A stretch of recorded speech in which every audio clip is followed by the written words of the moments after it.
This protocol has many advantages over the currently used yeast metabolomics because it has high specificity, high sensitivity, and also it can profile many different classes of metabolites, including isomeric, isobaric, hydrophilic, and hydrophobic molecules.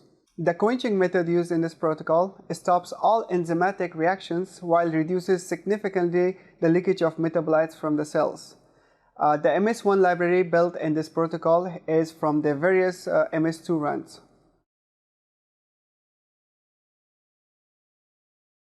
After overnight culture at 30 degrees Celsius and 200 revolutions per minute, determine the number of yeast cells per milliliter of culture and add 5 milliliters of sterilized 20% stock solution of glucose to each of 2 Erlenmeyer flasks containing 45 milliliters of autoclaved YP medium per flask.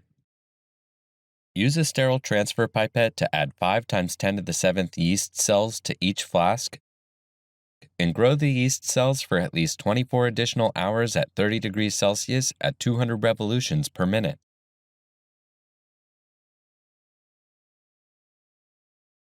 For metabolite extraction, after culture, collect the yeast cells by centrifugation and quickly remove the supernatant.